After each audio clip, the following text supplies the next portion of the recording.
Open a new sketch, construct a single point, construct a translation of this point by 1 centimeter at 10 degrees. Deselect the translated point and select the free point. Under the Transform menu, select Iterate. In the Iterate window, you are asked to click points to identify a mapping. You must indicate that the free point is to be mapped to the translated point. Observe the ghostly points that appear. Press the plus key to see more iterations.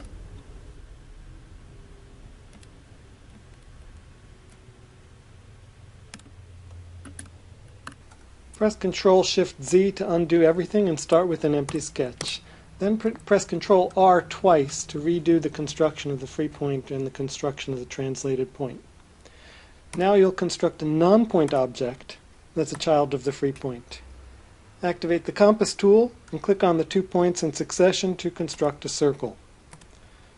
Deselect the circle and select the free point.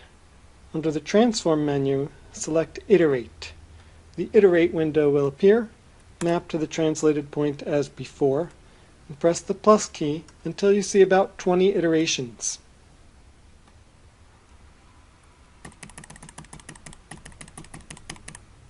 Then, before you press Iterate, press the Structure menu button.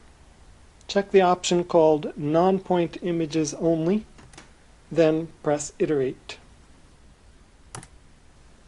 Next, you will try iterating a dilation instead of a translation. Press Shift-Control-Z again to undo everything and start out with a blank sketch. Construct 2 free points, placing the second point roughly 15 centimeters to the right of the first point. Double-click the point on the right to mark it as a center. Select only the left point.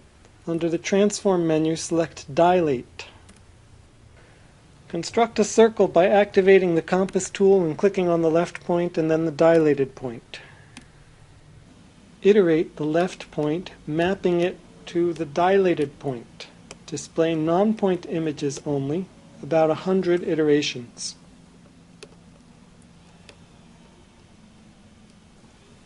Construct a tool to make points drift leftward.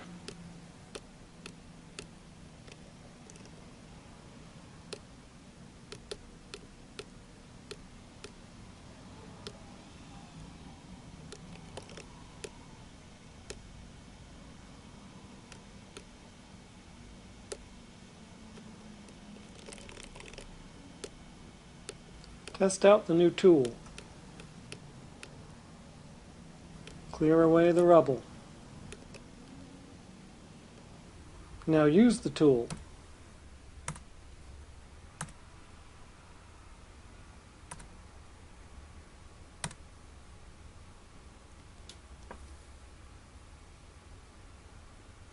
It takes a long time to see new circles appear on the right.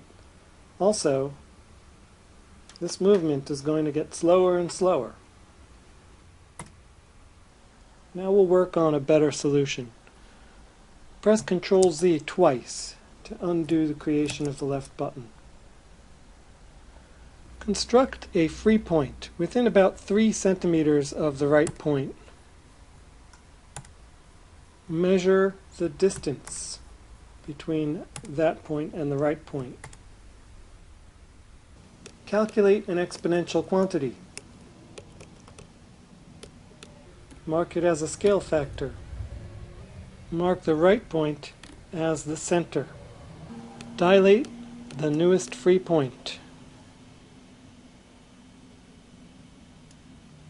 Use the Make Left button tool.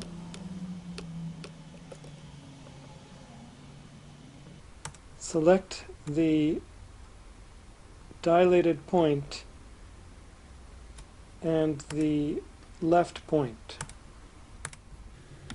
and merge them. Press the left button to see the desired result.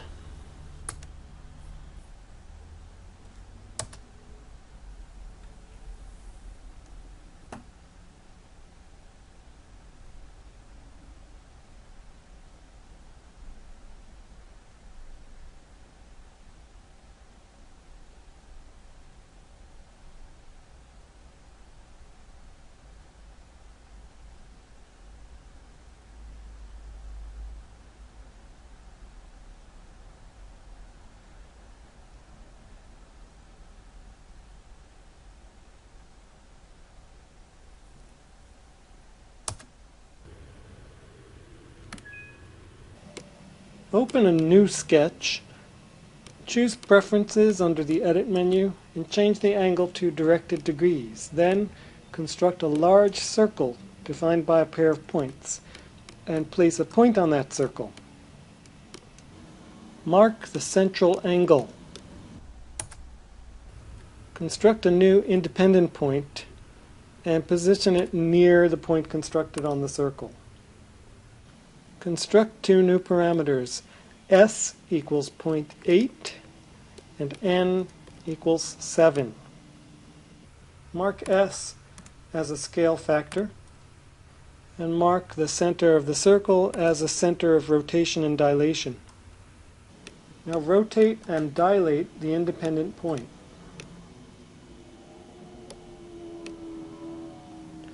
You'll now iterate the pair of transformations by transforming the transformed point.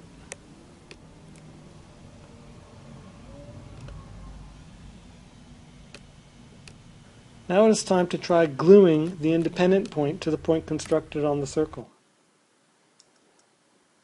Why didn't this work? Undo the previous merge step. Select the point on the circle and translate it by 0 centimeters. While this point is selected, select the other point and then merge these points. Create an action button to animate this point, moving it around the circle at slow speed, and then start the motion.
Open a new sketch to create a Sierpinski triangle, a kind of fractal object.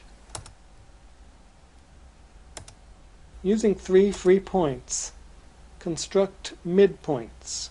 I did it by dilating.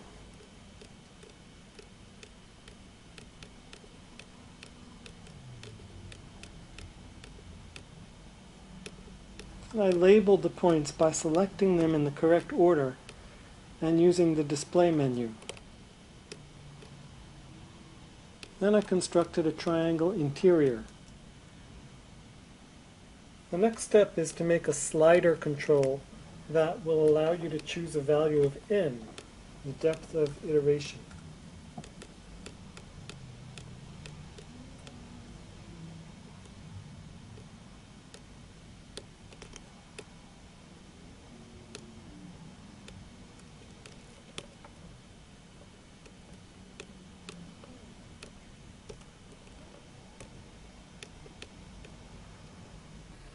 Now leaving n as 2 for the moment, I'm going to create the Sierpinski triangle by using a set of 3 iterations.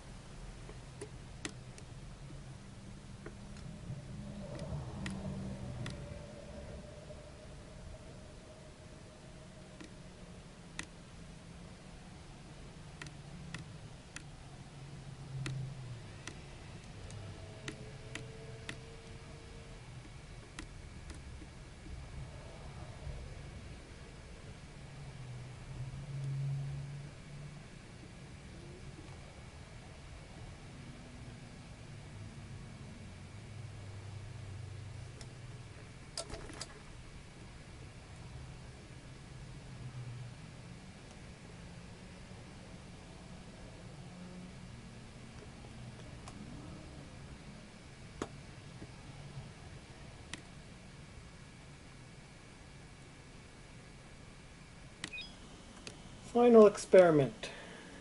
Using what you've learned in this lab, construct a tool that will create a number line.